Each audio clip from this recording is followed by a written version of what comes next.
Right. So, just heading home. I was on the phone, so I couldn't really record while I'm speaking. But just to give a recap, one of the things I always talk about, particularly also with my Pam, is her inconsiderate ways. I got up at 6:30 this morning to get to her about 7:30. So I could watch my daughter. Took my daughter to the doctor because she's sick. Yeah, my PD again. Right, New York Credit Department. So anyhow, and on top of that, my daughter decided. Well, she was wearing her Heelys, and I had to hold her hand. So for her constantly almost falling over. When we got back in the house, my back was hurting, so I was trying to rest. And I had Pam had called me, missed the call. I called her back. She's telling me that she's on her way to go do groceries. This was like around 4 o'clock or so. And I said to her, "Well, are you going to be back in time to pick up Alyssa's medicine?" So she wanted me to pick it up. So I said, "You know what?" I said, "I'll get it tomorrow. I'll pick it up tomorrow." Because again, my back was hurting me. So,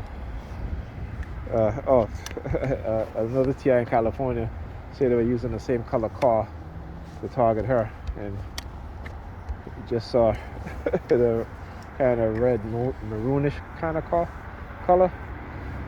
So anyhow,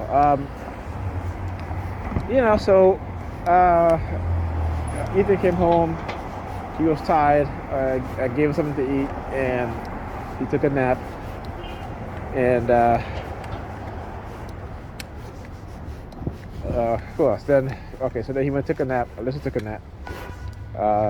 After 7, I noticed that I didn't hear anything from Pam. So I called her, and then she's like, "Well, I'm just finishing up doing groceries."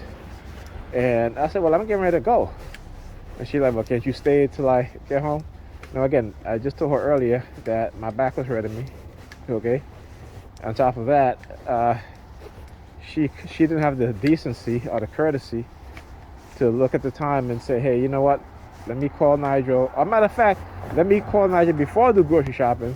Let him know what my plan is to see if it's okay. If he wants to stay a little bit late to help me out. None of that, okay? No consideration. And so, when I called her, she's like, "Oh, I'm just finishing up." And I said, "Well, I'm getting ready to go, okay?" Because I said, "I'm just trying to make sure Ethan finishes homework, and then I'm getting ready to go." So I gave Ethan something to eat. He started his homework, and I was just like, so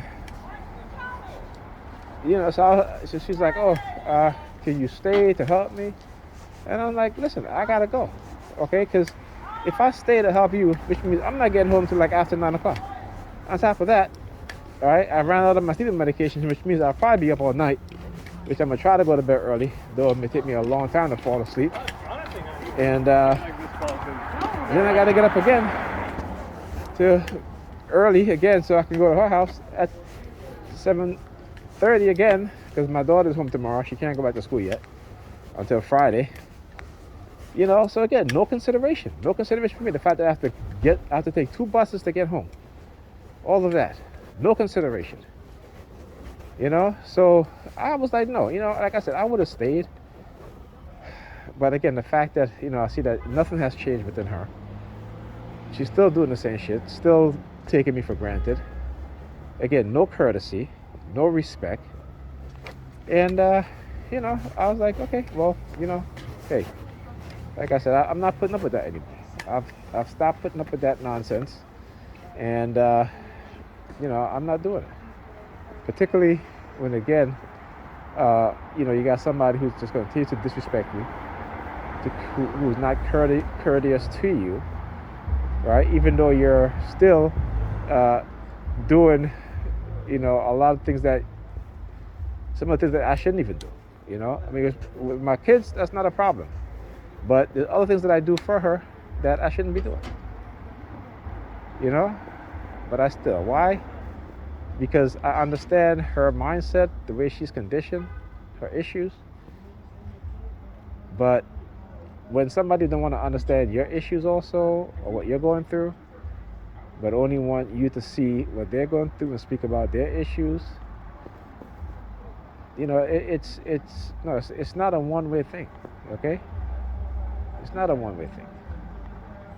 You can't build any sort of relationship, friendship, with that sort of mindset.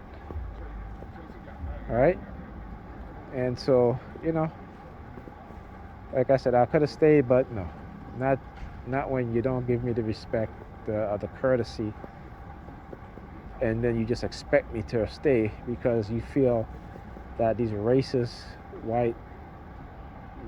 police officers that you're in league with, you know, with the subliminal threats, that, you know, they're going to use you and you're going to use them, you know, as a tool to try to control me. Sorry, not going to happen. Anyway, I'll talk to you guys in the next video.